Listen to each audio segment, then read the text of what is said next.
Hello, my name is Micah, and this is... Chrys, and welcome to our first recording of Crowd Pleasers. This is going to be a little podcast where we... Oh, go ahead. Yeah, we'll you edit first. that. It's fine. Crowd Pleasers was my original idea because I've always wanted to try a podcast. It's gonna be basically about our favorite movies, TV shows, actors, artists, basically any celebrity in any genre, world, whatever.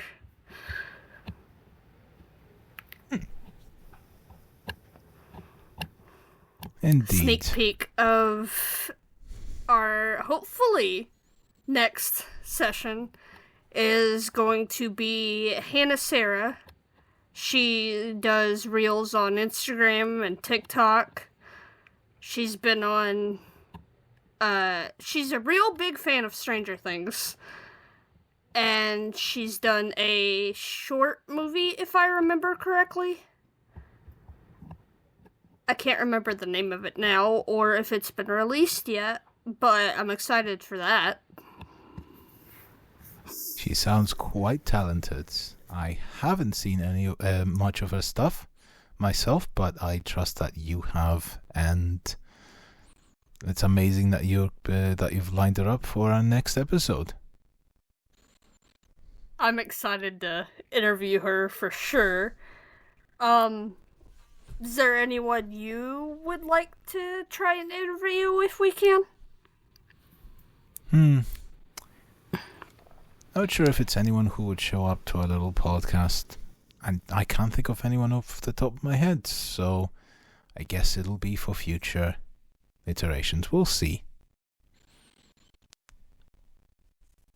I think my top 5, which 3 of them I'm already talking to, are Hannah Sarah, which we just mentioned. There's Ish, also known as Ishness on TikTok. There's also J. Michael Troutman. He's an actor. He was Iggy on Shameless, and he did a bunch of other movies and a TV show. He was... forgot the character's names, I'll research it later, but he was on Kirby Buckets, if I remember right, the Disney Channel TV show. Alright. Which, I don't remember if I ever watched Kirby Buckets as a kid, but gotta love Disney Channel shows. Mainly for nostalgia reasons in my case. And then one I got recently as well his name is Tyler Jakowski, if I'm pronouncing his last name right. He is a teacher, and he got famous off his teaching content.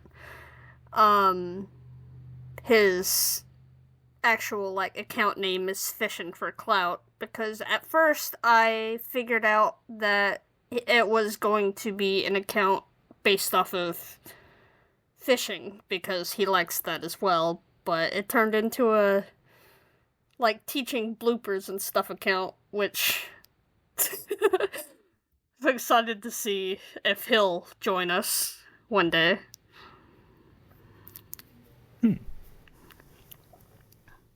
But see. Hey, I do have to know, if you had to interview anyone for our podcast, top 5 right now, dead or alive, who would it be? The people off the top of my head are basically cast members of Dimension 20 and Dropout. I do know Dropout. Good. And then you probably know Dimension 20 as well, although you might not be fully familiar with it. It's like the D&D stuff on Dropout. Ooh. And it's run by mostly by Brennan Lee Mulligan. And, I'd love to have him in for an interview. But also that would be quite really nervous fun.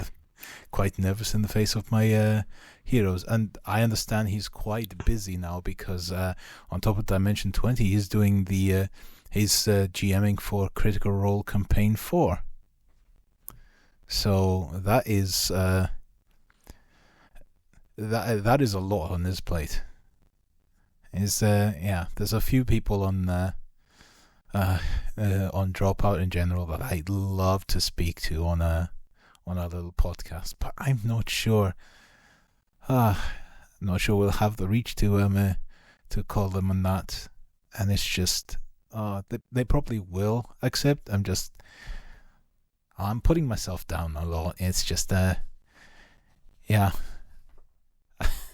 I'm nervous. Maybe one day. As you can tell, yeah, maybe one day. Yeah. Wasn't Dropout the one that you showed me of the game show kind of thing? They did something like that, or is that something else? Yes, Game Changer, the game show that changes with every show. And it's just you never know what kind of game show you're walking into until it's too late.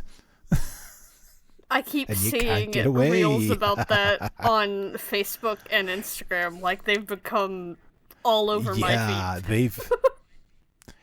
They push those reels out a lot. It's like their promotional material to get you to subscribe to their streaming platform. And honestly, it's a really cheap subscription and very much worth it to me.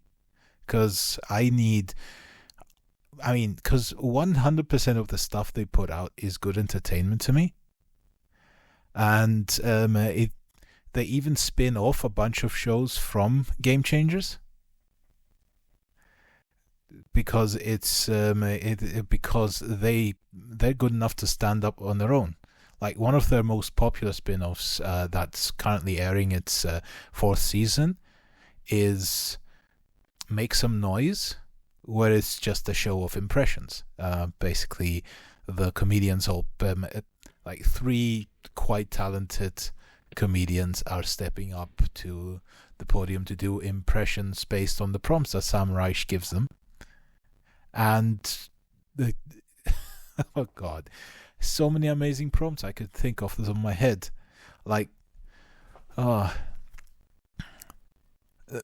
Off the latest episode alone, it's it's like giving bad news to someone, to a loved one on the phone while while an employee messes up your crepe order. So you have to. So it's like the impression of having to juggle between those two, and it's just really, really funny. Yeah, the last reel that I saw from Game Changers was a segment of the "Gimme More" bit, and the line was basically telling someone that you drink their milkshake.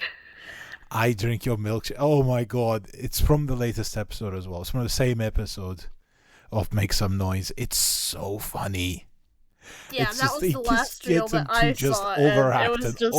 Overact. It's just go impressively higher, and it's just so funny. The one lady actually climbing on top of her podium thing.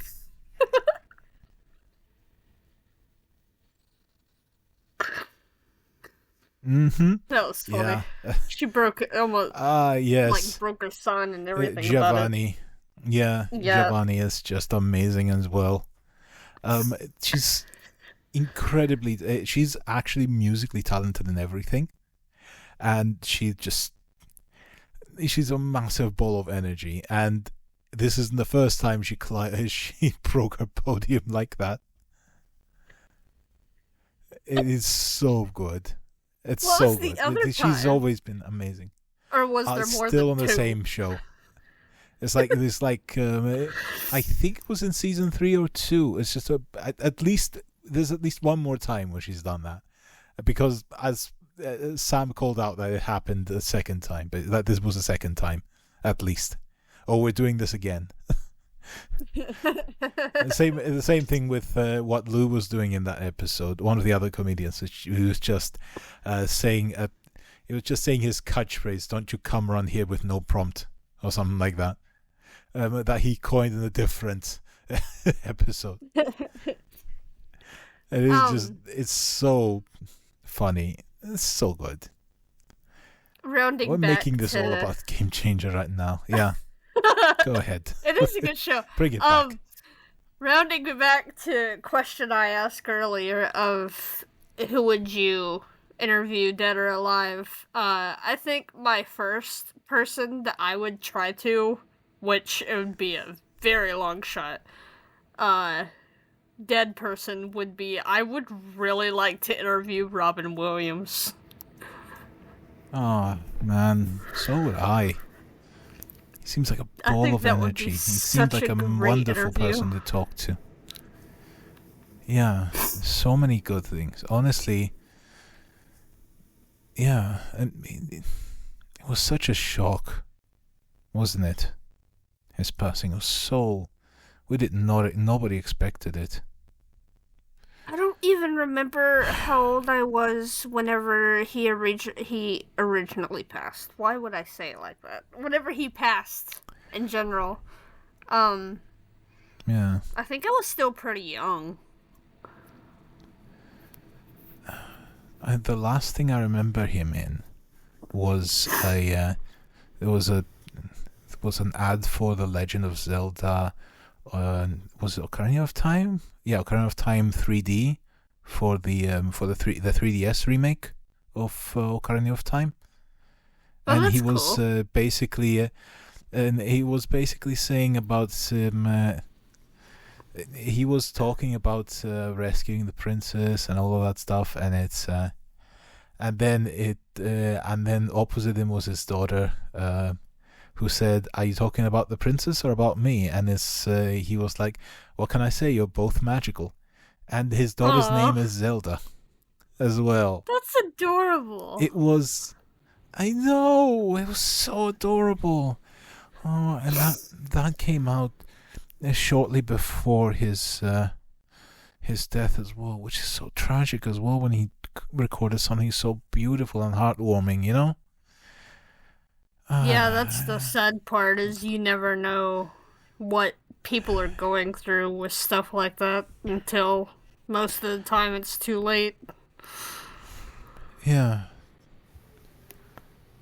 You never know with people, especially with people who are so far away from you, but you look up to and admire, and you think, I wish I were as confident and incredibly verbose and amazing at switching voices and giving such an energetic performance, you know? I do gotta say, now that I'm thinking about it, I think the first thing I've ever seen him in was his movie, I don't know when it came out, but the movie Flubber.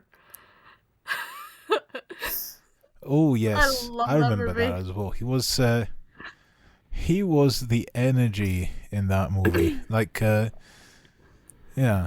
he was very enjoyable. Very much overacting. Very much the CGI was trying to eat the screen.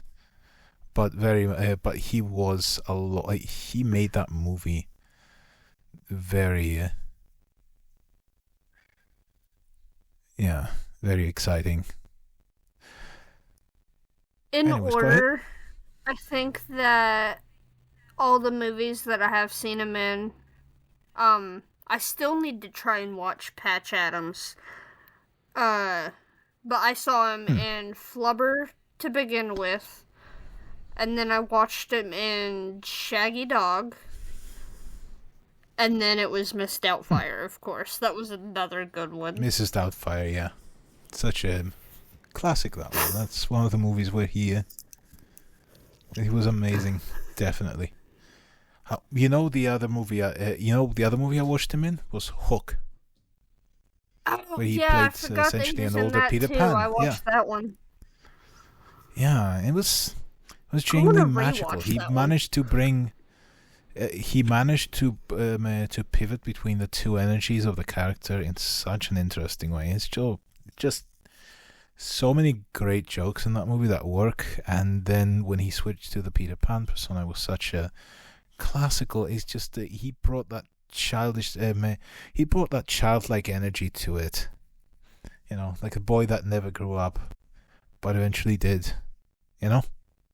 I think my order that I've watched yeah. all, like, Peter Pan related movies was obviously at first the Disney animation.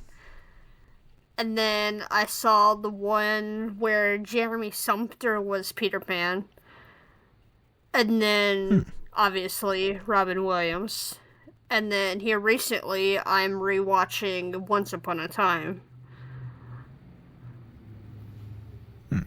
Not sure I'm familiar that with Peter that one. Pan is also played by a really cool actor who I don't remember his name right now. But the way that they depicted him in that TV show is just wow. I would have never thought as Peter as like a bad guy, but they did it really well in that show. Wow. That sounds interesting, actually. Yeah, we were talking about who we want to interview, dead or alive. I mean, there is an author or two I'd like to interview as well. Again, quite prolific. Not sure they'd have the time. One of them does a lot of writes a lot of books in like the Warhammer, or wrote a lot of books in like the Warhammer universe. His name is Dan Abnett. He's also written a couple of original books that I really want to ask him about when he's going to release them, because I waited years, damn it. Years for the sequels to some of his books. And it's like his latest release is another Warhammer thing. It's the climax of a series called Horus Heresy, which is like a big deal with Warhammer, a massive deal. Say that. I'm not sure how else to put it. Yeah. Yeah. But yeah, it's just the other author would be Gail Carriger, who's written some of my favorites steampunk, urban fantasy stuff. Like, she's doing amazing work with LGBT plus representation in all her works. We definitely need more of that. Yeah, it's like these are just the kind of stories I love to read, which are steampunk adventures, and also she's also doing like sci-fi now, and she's done urban fantasy, which is, what kind of genre that you'd find books like Twilight in. That's the only one I can think off the top of my head that's urban fantasy, because there's like it's like modern day, but there's also a supernatural element sort of thing. That's what urban fantasy is. The steampunk is more Victorian era stuff. I think. But yeah, she's the. If I was to have a list of authors that I would like on our podcast, a few that came to my mind was the ones I grew up on or mainly like to read now. Two of the ones I grew up on were Dr. Seuss and Shel Silverstein. And then two that I mainly, I don't read them as of much anymore, but I do still have a bunch of their books, is James Patterson and Nicholas Sparks. Nice. James Patterson he does crime kind of books, like kidnapping, stuff like that. And then Nicholas Sparks is mainly romance and stuff, with a bit of drama included, and some of his books actually got adapted into movies as well. I wish that more got adapted into movies, but I don't really obviously know the process to do so, or if he has any more being filmed that he hasn't announced yet or anything, but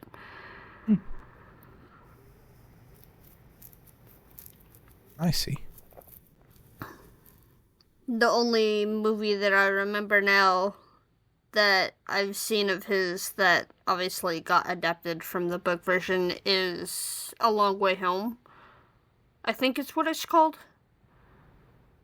I could be totally wrong. But it was about this couple. They got together, got married, everything. Or not married yet. They were still boyfriend, girlfriend.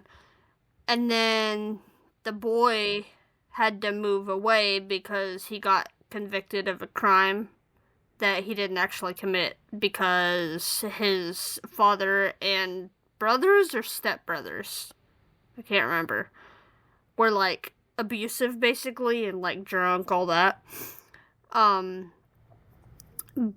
But then they obviously, like, he came back whenever they were both adults and reconnected and everything. And I believe they got married by then. I could be wrong still. But the whole story was about how, like, as they got older and older, they got closer, and she ended up getting Alzheimer's or dementia. And the whole story is about how, like, the whole movie was like a time loop kind of thing. Like, the man was retelling their whole life together. It was so good. Or flashback, not time loop. You know what I'm trying to say. I mean, it's the movie is told in flashback, basically. Yeah. Like, yeah. Which I understand definitely what you're trying to say. confused me the first time I was watching it, but... I mean, it can be confusing when movies are told like that, but I think it's a good establishing device, especially, like, in fiction. Especially in written stuff as well. Like, I mean, it kind of spoils that things are going to end up fine at the end. But still, you know. Well, the way he told it, from my recollection, because I haven't read my book of it in a while or seen the movie, but the way he told it, there's always, like, a slight, like, plot twist to it. So, if I remember right, I didn't exactly know what was going to happen until the ending, but I just love how he, like, puts his stories together. Yeah.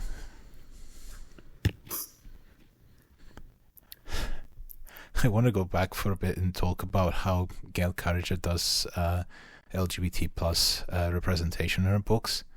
Like, the strongest I've seen it, at least in my estimation, is by number of happy unconventional couples, is in a series called The Custard Protocol. There is so far there are 4 books in that series, and the first and each of them, after the second book, we switch point of view character / protagonist. Ooh. Because the first 2 books are told from the perspective of an absolute ball of energy, a beautiful spirits, a beautiful, like, a beautiful, completely unconventional, like, Victorian lady called Rue, or Prudence rather, her full name. Such a Victorian name, isn't it? Prudence. Yeah. And her, and the fact is that she's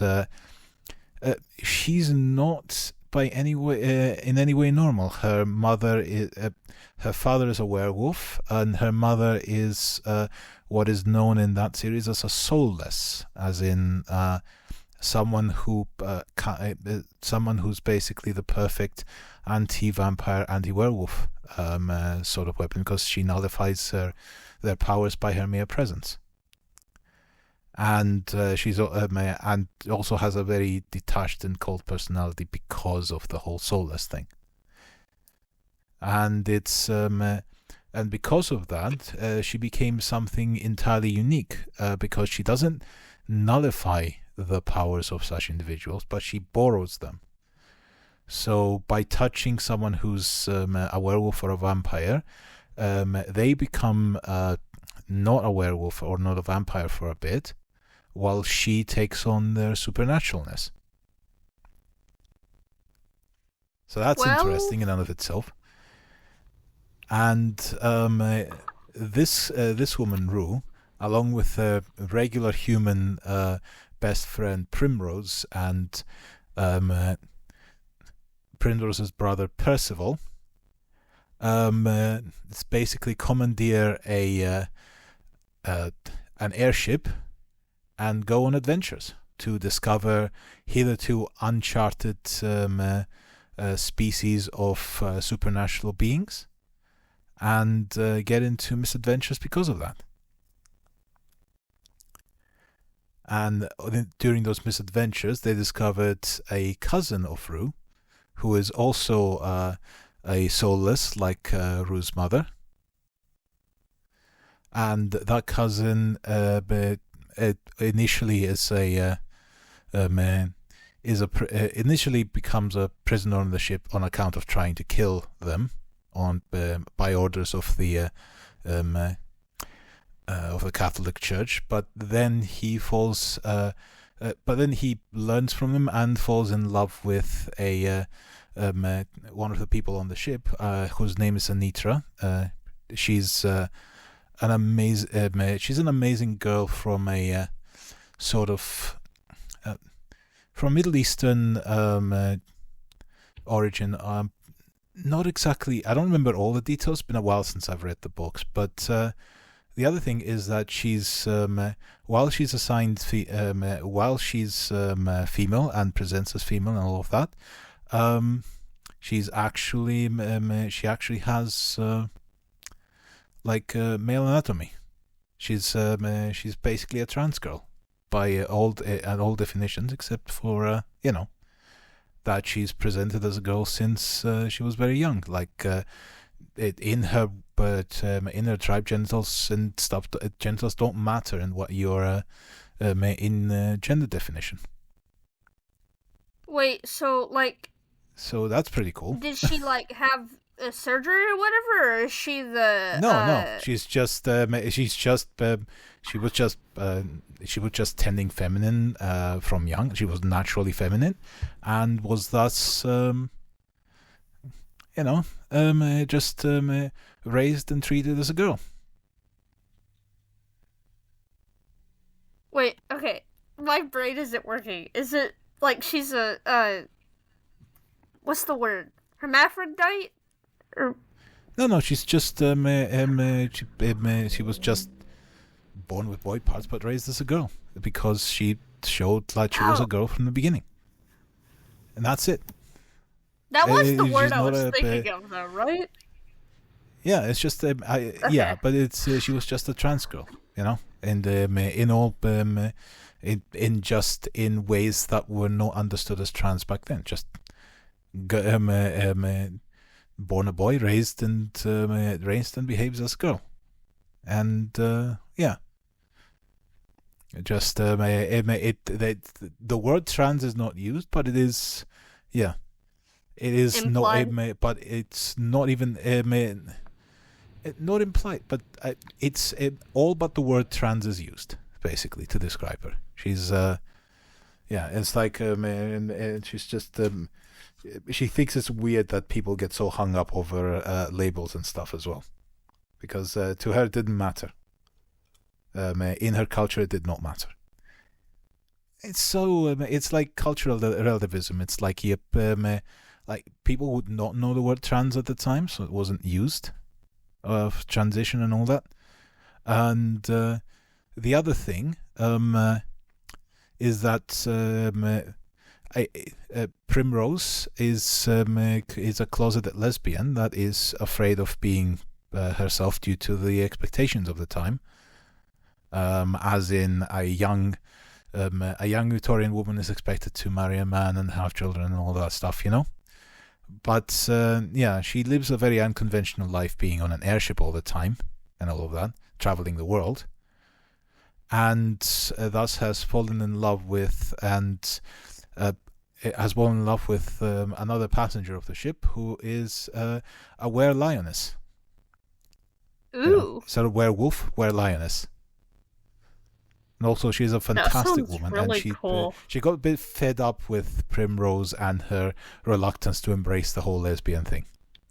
But Primrose did learn from the other people on the ship about, being unconventional, and the rest of the world. The rest of the world was going to judge them anyway. So why bother? Why bother with the judgment? Why not just be yourself and damn the consequences? Even if your mum is really the well most powerful. For life today. Yeah. Yeah. So basically, why bother? Especially, even if your mother is one of the most powerful people in London. Like, quite literally, the vampire queen of the East, of South London, if I recall. Honestly, there's a whole book about how a silly hat obsessed Victorian lady becomes the vampire queen of South London, and it's really funny, and I would recommend reading that to understand what's happening. But yeah, it's so I'm just saying a bunch of stuff about the book now. Just describing your the plot. description of the book itself, and also my love of vampire, werewolf, witch, whatever. I kind of want to read it now. I have a really long TBR I recommend list, starting with still. the book about Rue's parents, which is the Parasol Protectorate series, starting from the first book, Soulless. Because it's great to see how a werewolf and a soulless become a thing, because it's really fun and also kind of funny. I want to read that. You might have to send me a link to it. Yeah, Who's it by? I'll find a way to send it to you. Gail Carriger. Gail Nice. and Carriger, Carriger. Carriger, yeah. I heartily recommend Gail Carriger's entire library of books, because there's those books, and there's also books that are in a sci-fi setting. One of them is called The Fifth Gender, and that one is a bit more explicit, because in order to describe the fifth gender thing, it has to go into the specifics of the aliens' anatomy and culture and everything. Yeah. Didn't you already send me a book rec of The Fifth Gender? I might have. I don't know if you've read it, but I might have recommended it before, because it's that so one good. sounds It's so familiar. good about. The thing is, it takes place further in the future, where humanity has spread in the stars, and some of them live in space stations with other species, and there's also half human, half aliens. Oh, sorry. But this boy, who is one of the two protagonists of the book, who is also assigned as the fifth gender in his society. He's basically not very. He comes from a closed species that can't really intermingle with others, and also comes from a closed society, and he's kind of he's literally made himself an outcast of that society, because he just could not fulfill the expectations they had of him. But it's also important for him to go out into the world and to experience what the world is beyond, and when he passes away, pass that knowledge on to the rest of his people. Well, they have a sort of psychic link and all that stuff with the rest of the world. If they share a strand of hair with each other, they have a permanent sort of psychic link, and then knowledge passes on. Kind of reminds me of Avatar. Yeah, a little bit. I mean, again, aliens.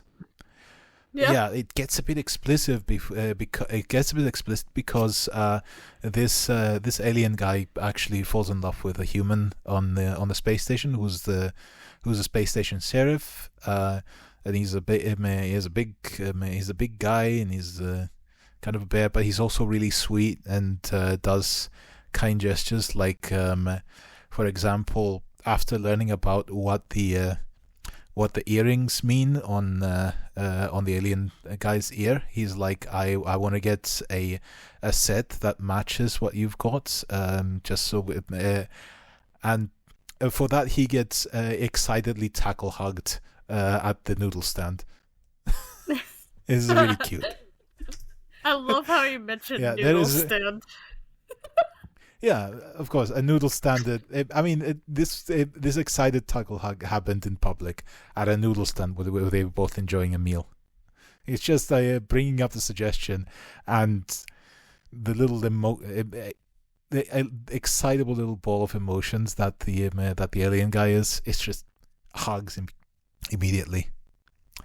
Yeah, I mean, it gets to more explicit stuff, like there's actual graphics description of sex in the book. Steamy gay alien sex. You know? That should be the theme song if it becomes like a TV show or movie or something. I mean, there's more. There's other stuff. Like half the book is about the romance and introducing us to the species difference and understanding the 5 genders that are part of the alien's close species. Then the other half becomes a murder mystery, because a ship from this alien's homeworld calls out a distress signal to the space station because there's been a killing on their ship. Someone died, and they want to investigate because it's under mysterious circumstances, and it's like a thing they don't have in the society, which is murder. They literally do not have recorded murder cases. So in to their recap, society. it's so weird. Kind of like Avatar with sex and murder mystery. Well, Avatar is a Pocahontas sort of story. Like it literally colonialism bad, indigenous people good, drive out the colonials, kind of thing.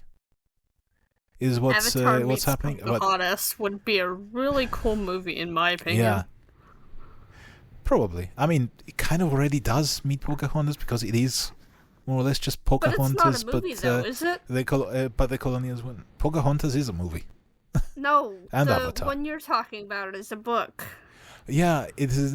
Yeah, but again, it's a different genre because it's like half of it's like a romance. It's just a straight up romance book with steamy sex, and then the other half is a proper murder mystery because by that point you know what the space is all about. You know it's weird for them to even have a death on their an unexpected death on their ship. And the more you uncover, the more you figure out that their society is kind of messed up, especially for the people of the protagonist boy's gender, because the whole 5th gender thing is like there's the it's all like it's all split not just in male and female, but also in roles of caring for the young, rearing and birthing and rearing and all that stuff. It's just all sorts of it's all sorts of weird and messed up, and it's just I mean, it's messed up that they're forced by those roles by their biology alone, and they don't have a choice except to ostracize themselves from their society if they don't want to follow those roles, you know? Still sounds like a very interesting read. It is. It is such an interesting read. It's such a... And again,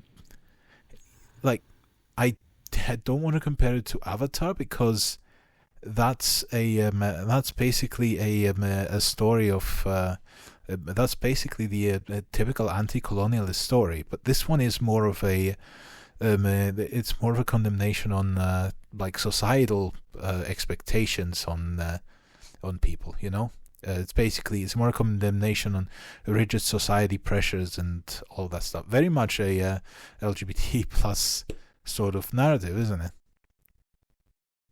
If you think about it, I still want to read it. I know I said it's on my TBR, but